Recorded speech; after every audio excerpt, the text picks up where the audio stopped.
The following is a presentation of the Belly Up Sports Media Network. Greetings, peeps. It is I, Staniel Smooth, here to bring you a new sponsor to Belly Up and Time to BS, DraftKings. If you're into sports betting and want to get on the action, say no more. Here at Belly Up, we're more than happy to bring you great content and great offers as well. That's why we're giving you this sweet deal at my attractive-ass voice. Go to dkng.co/bellyup150 to get $200 off when you bet $5 or more at DraftKings. Don't forget it! It's a sweet deal. I highly recommend you try it. Now, with that being said, back to the show!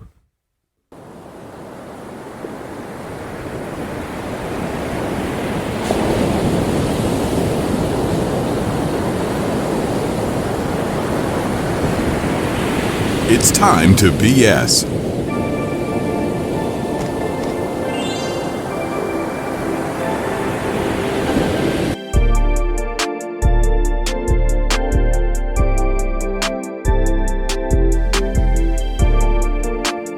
Well, I'm going to make a statement right now, but I will try my heavenly best to stand by that oath. I will do my heavenly best, as God is my witness, to not swear as much from now on while on Time to BS, Sports Cave, BS Sessions, and whatever show I happen to be on. I will do my heavenly best to not use extreme profanity as much, because I do not want to be yelled at for that very specific reason. That being said, welcome, ladies and gents. We're coming to you from the beaches of lovely and currently somewhat warm Long Island, New York. It is Time to BS, and I am Staniel Smooth. Some stuff that I want to get to, but it will be discussed on the Sports Cave, so tune in this weekend for that episode's release. And, you know, shock of the day, the weather's getting better.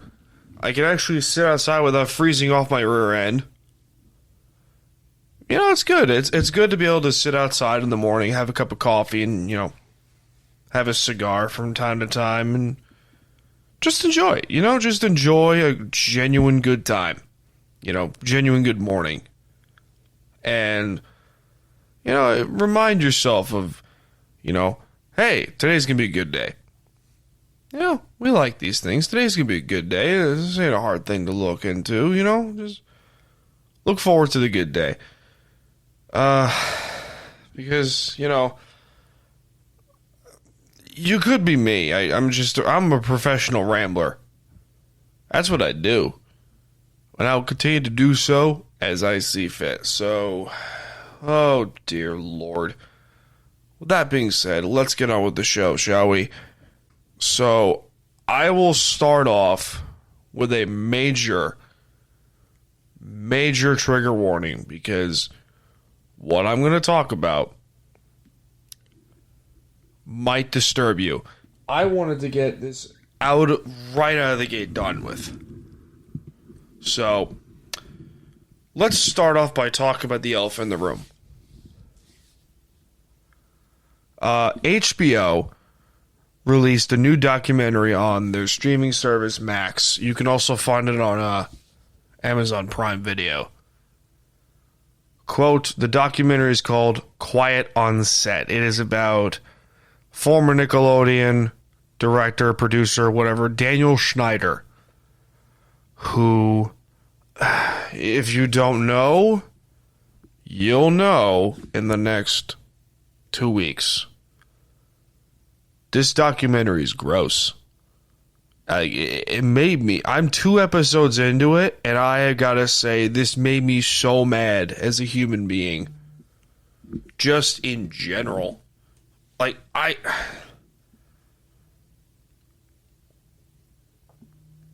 already don't like child acting as a whole. Because I think it's wrong, I think it's stupid. It should be illegal. But, you know, here in the United States, we have a massive double standard and say child labor is illegal and should be considered illegal. But child acting is okay. Right. So, let's get into the documentary. This whole thing was about Nickelodeon director Dan Schneider, who, if you don't know who he is, directed various shows like All That, iCarly, Drake and Josh, Victorious, and, those shows back in the day. When we were growing up, we had Drake and Josh, iCarly, and Victorious. You remember that shit? And, the second coming of All That.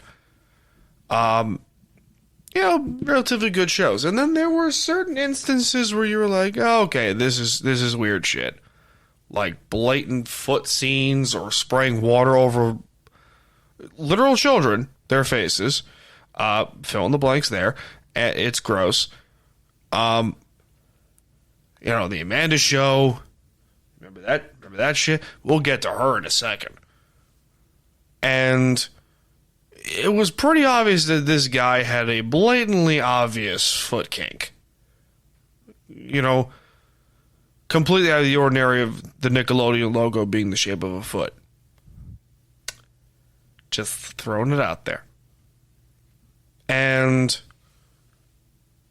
Amanda Bynes was the star of child actors at that time. In the late 90s, early 2000s, she had the Amanda Show, which, if you know what that is, then childhood was pretty good. Growing up, you had pretty good shows back then. And you look at her now, and it's just 20 years later, it's like, good Lord. Like, I'm not trying to make fun of anyone. This is not the instance where you make fun of people. But I think I feel so bad for her. I feel so bad for Amanda Bynes and for everything that happened in her life while working for Nickelodeon. I feel so bad. But the documentary covers like various accounts of, toxic work life, sexual abuse, physical abuse, even goes as far as pedophilia. It's just downright disgusting.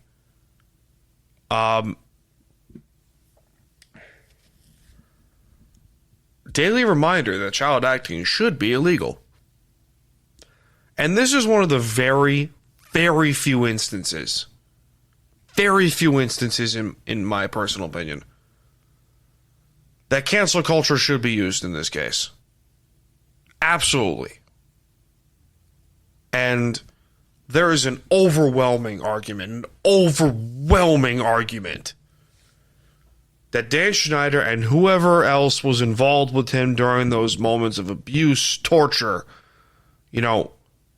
God knows what happened. God knows what else happened. And what else is coming. Like all of them should be sent straight to jail, no question. No question there. And we know that 2 child predators were indeed arrested and imprisoned. We know that. But, again, I'm only 2 episodes in. But, Jeanette McCurdy, she spoke out on it. Drake Bell, he spoke out on it. Various actors and actresses from, All That or the Amanda Show, they spoke out on it and said, this dude was a effing creep. He was also a power-hungry monster. And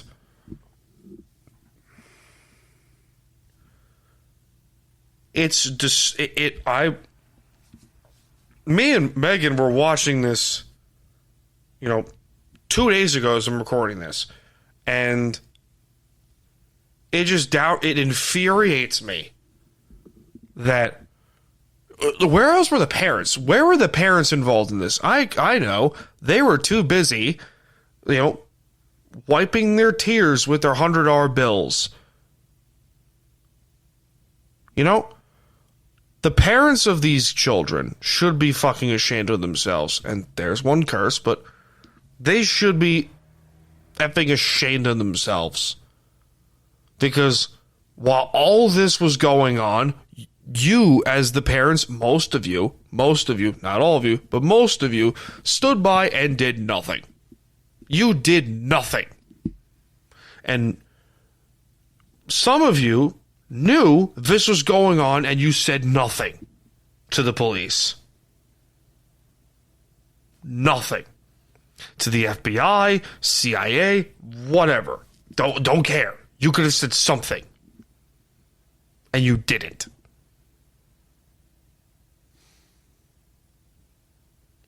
A lot of those kids that are now grown-ass adults are still probably severely traumatized because of everything that happened during their time working for Nickelodeon. I don't know who the actress, I don't remember the name of the actress that broke this out 17 years ago, but I remember she was on Zoe 101. There's another Dan Schneider show.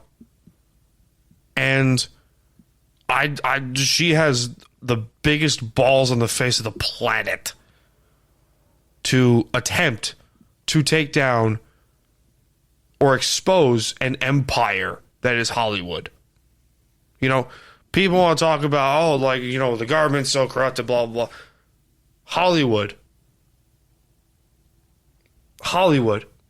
It's just, I could go on a rant, a 45-minute rant, on how much I despise Hollywood.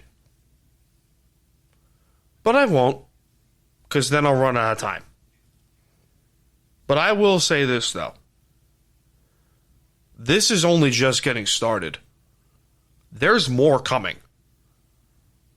There is a lot more than this that is going to come out. And myself, whoever may be listening,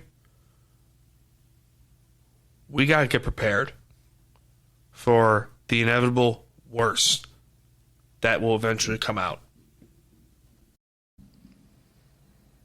I'm going to try my best to calm down, but I won't, because these next two topics that I'm going to talk about are going to downright make me angry.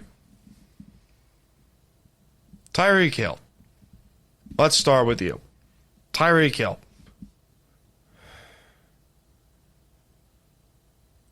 What boggles my mind about, first of all, I will say is, dude's a great player. I'm not going to shortcome his talent or whatever.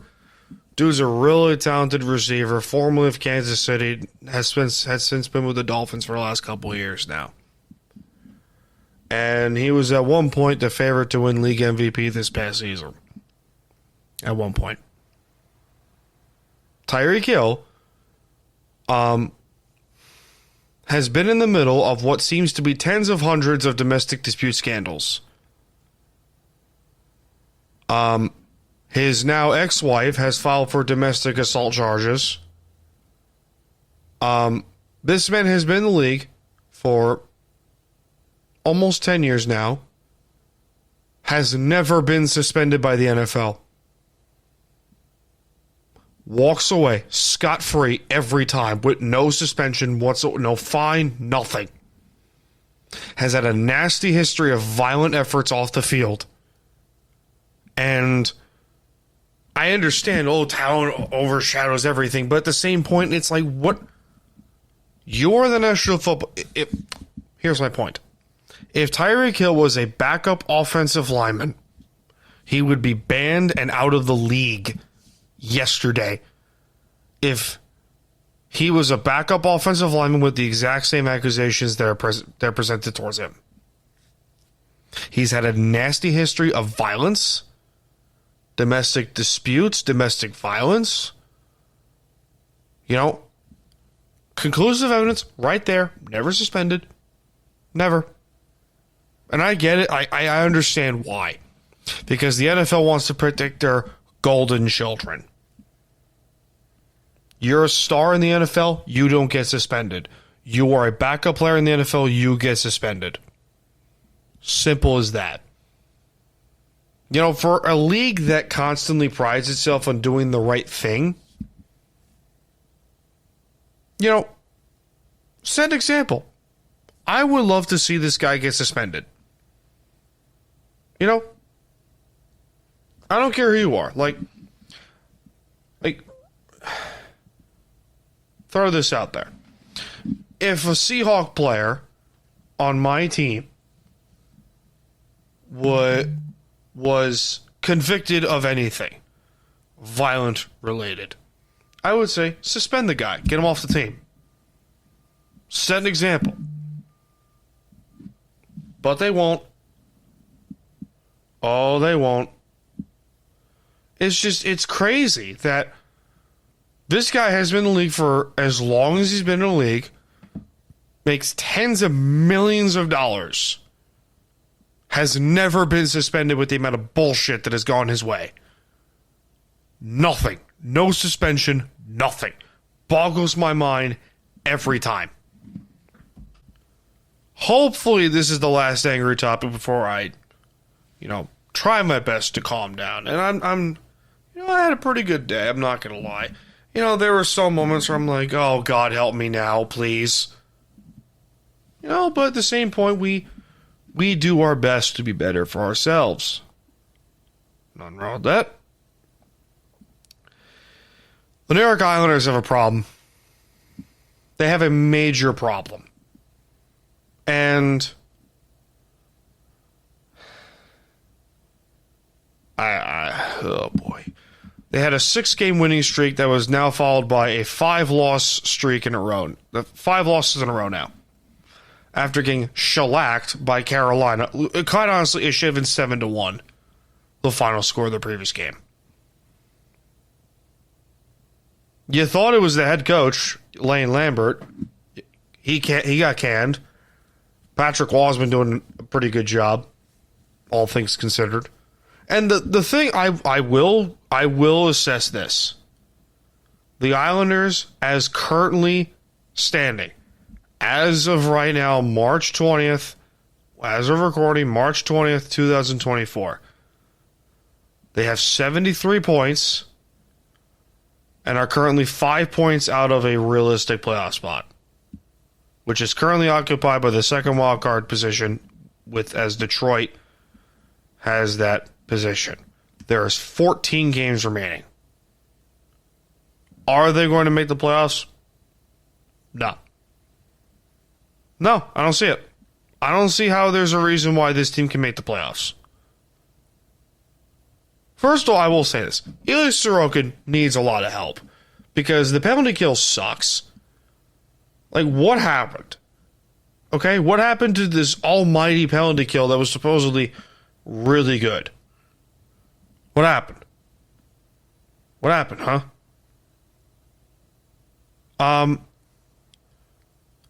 Adam Pelech and Scott Mayfield. What the hell happened to them? What the hell happened? Like, Adam Pelech has fallen off a cliff these last 2 years. And Scott Mayfield, don't get me started on him and his 7-year deal. Jesus Christmas. There is an overwhelming debate on Twitter what the New York Islanders should do this upcoming offseason. There is an overwhelming discussion of what they could do. I think a majority of the fan base is set on they need a new GM. And honestly, I don't blame their frustrations.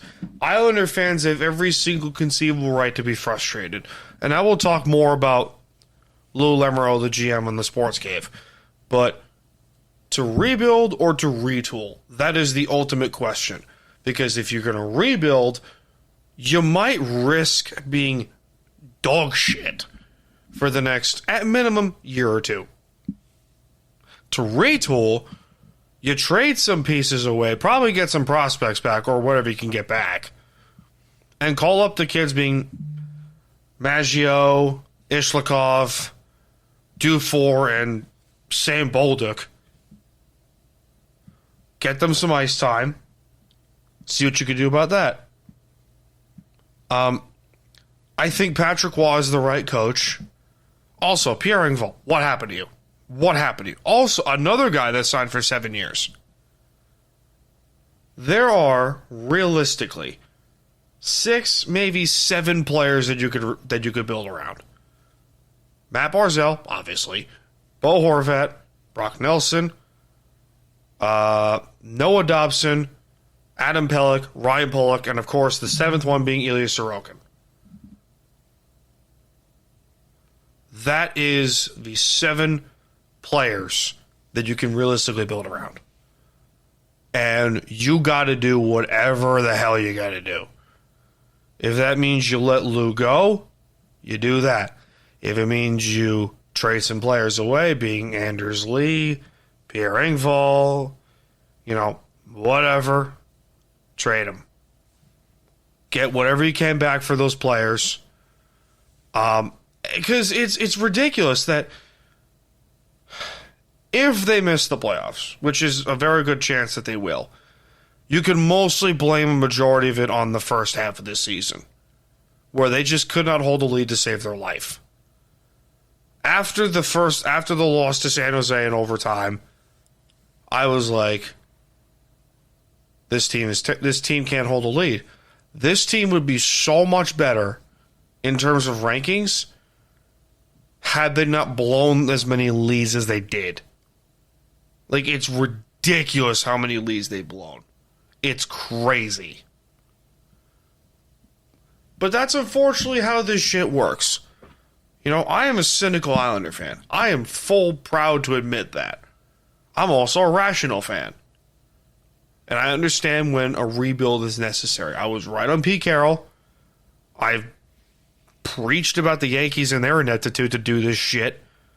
The Knicks, I patience. But the Islanders is the big ultimate question, because those are my babies. That's my baby. Do you rebuild or do you retool? That is probably the biggest question you have as a fan of the Islanders. Please, can we go to Happy Thoughts for the love of mankind? Oh, we can? Yes. Where's the button? Where is it? What happened? Oh, yeah. Sound's off. We like these things. You know what? Where's the Old Spice button? I love that button. That's still my favorite button no matter what, and I will die on this hill. Seahawks made a couple more moves. Jonathan Hankins, nose tackle from Dallas, and safety Kevon Wallace. Yeah, sneaky good moves. They've had a really good free agency, Seattle has. They really have. I mean, I'm fascinated to know what else that they will do. We'll see. You know who else has had a really good free agency? Houston. The Texans have had a pretty good free agency as well. Daniel Hunter.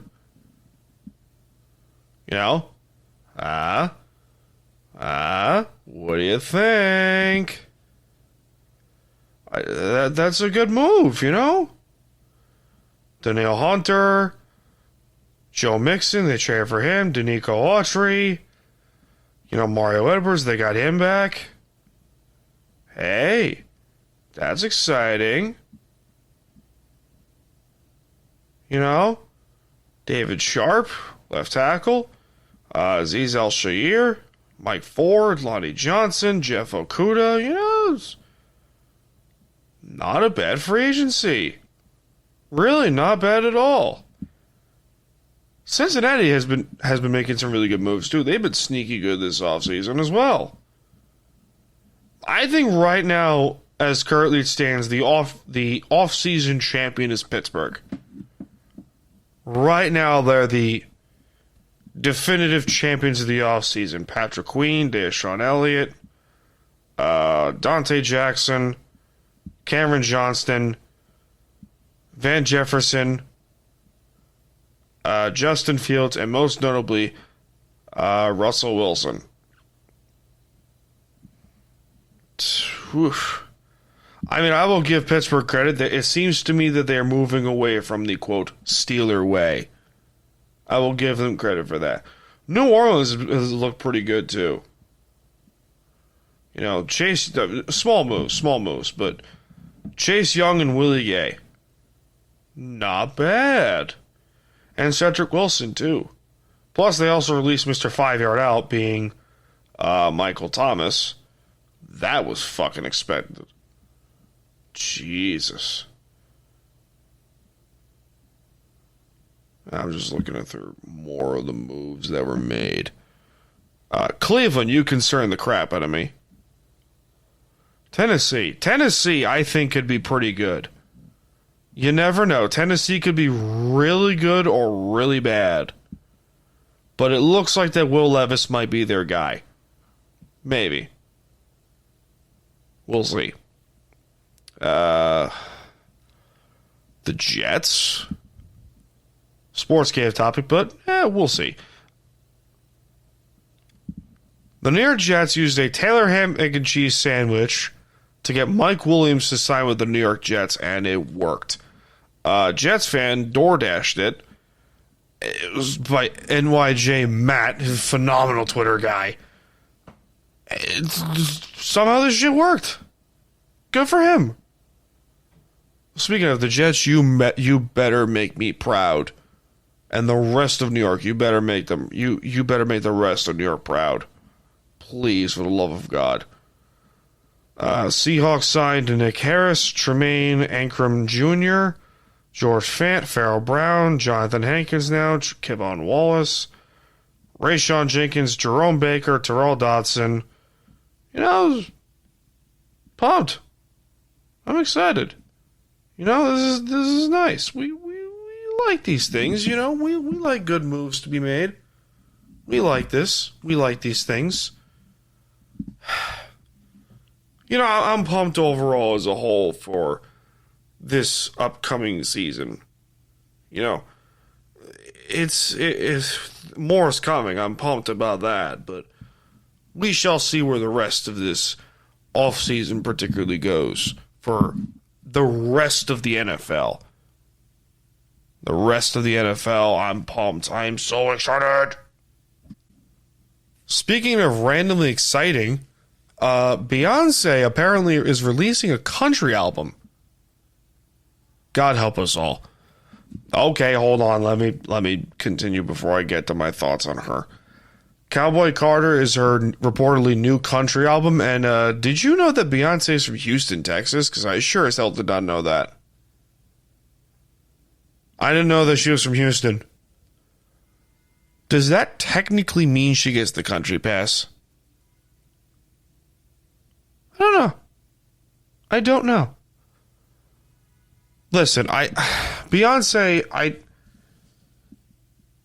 early on in her career with Destiny's Child, she was great.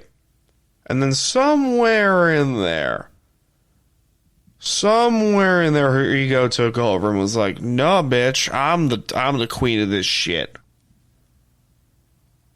Late 90s, early 2000s, she was great. I'm not arguing with that. She's either trying way too hard to be relevant, or she lost her touch. Speaking of trying too hard to be relevant, when did country music turn into pop? I'm just like, I listen to country and I think of the Allman Brothers, that's Southern rock.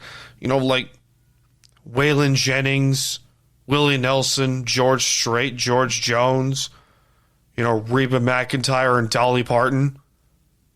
Like that's country to me. Now it's like everyone's got a rap beat. You're trying too hard. Music in general to me has fallen off in my eyes. This is just my personal opinion. Maybe I'm seeing it wrong, but it seems like it's only rap, shitty pop, shitty country, or Taylor Swift. That's literally the majority of music how I see it today. And it sucks because I'm a music junkie. And I genuinely love listening to music. But if music snob Staniel Smooth were to enter this chat, he'd probably tell you, nah, music has stunk for 20 years. And he will die on this hill. But, am I going to listen to the country album of Beyonce? Meh. No. Because it doesn't really... It's not like my life depends on it. You know, my life doesn't depend on a stinking country album. It doesn't. I'll give you that. Got one more topic before I close up shop for today, and oh boy, I'm gonna start rambling on how to treat people right. I'm not the modicum. I'm not the symbol of treating people right. So, story time with Dan. I had two friends. I was friends with for almost 10 years. And, you know, I did stupid shit, they did stupid shit, and quite honestly, it doesn't really bother me too much anymore because at the same time, it's the past. We would get into like arguments or whatever, and then I think I was the one treating people right. I'm not sure. Because quite honestly, I'm not going to go down that rabbit hole that is my brain and figure out what I did wrong. Because quite honestly, I don't need to do that. I'm not going to dwell on that. If these two people want to talk with me, they have my number. They have multiple ways to contact me, and I will talk with them. I'm not going to stand high on this pedestal and scream from the mountaintops and say, come talk with... Wait, hold on, let me get back to the microphone here. Come talk with me, bitch! Like, I'm not going to do that. No, like, I'm not going to do that at all, because I'm not going to be the desperate mofo here and say, you should talk to me because I'm a great human being. I don't think I'm a particularly, I'm not a perfect person, and I know that.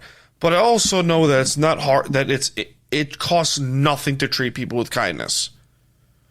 I think it's hard to let some things go, and I understand that. And look, I say it again. I've done stupid shit in my life that quite honestly doesn't bother me too much anymore. But I've done a lot of stupid shit in my life that quite honestly, if I could go back in time and replay them, I wouldn't, because that's dwelling on the past. There's nothing wrong with going up to the person like on the side of the road when they're having a bad day and go, hey, what's going on, bro? What's going on? What's going on, sister? How you doing? You want to talk? Anything you want to talk about to get off your chest, I will listen. I will not judge. I will not kink shame, whatever. And then there's another thing I could talk about, and it's about just moving on. If I could leave you with a piece of advice about moving on, it's this. That ship filled with those memories has sailed down the river of time. It's up to you to take your sails and charter your own course down the current you choose to follow. That one current could either be eternally bad memories, or the other current could be progress. Either or, you're going down the river. You're sailing in the river of time. And there are instances where you can let it go, or you can just dwell on it over time. And I like to look at it as like treating people with kindness. I don't have any grudges on people. Well, that's a lie. I have like 2 or 3, but like for good reason. I don't have any grudges on anyone else besides like 2 or 3 people, and that's it. If you fucked me over or whatever, there's another curse. But if you screwed me over, then we got a problem. If you hurt me severely, whether it's emotionally, whatever, then I will cut you out. If I have a particular good reason for you to cut me out of my life, then I will do that. But other than that, I will treat you with kindness no matter what. I'll be a hard ass to you, but I will treat you with kindness, because in the end, this right here is the dojo of, it is a peaceful dojo. This is my circle of relaxation. I will treat you with kindness if you treat me with kindness. If you're cool with me, I'm cool with you. that's how I roll. And that's how I've continued to roll for as long as I've been doing, which has been a long damn time now. It's not hard to treat people right. It's not hard to treat people with just straight kindness. You know, I know it's hard to do sometimes, but, you know, especially if, you know, people are annoying or whatever, but I digress. You know, treat people with kindness, ladies and gentlemen. That's not hard to do. That being said, ladies and gentlemen, thank you so much for tuning in to episode 213 of Time to BS with Staniel Smooth. Be sure to like and subscribe for more content such as this, and follow the YouTube page and TikTok page at Staniel Smooth on TikTok, and subscribe to the YouTube channel for more clips about the show and stuff, and for a full episode. For full episodes, go on our YouTube page, Apple and Spotify podcasts, along with Belly Up and Friends. My name is Staniel Smooth. I'm coming to you from the lovely beaches of Long Island, New York, part of the Belly Up Sports and Belly Up Media Network. And I will see you all in this life, and most certainly the next one. Cheers, ladies and gentlemen.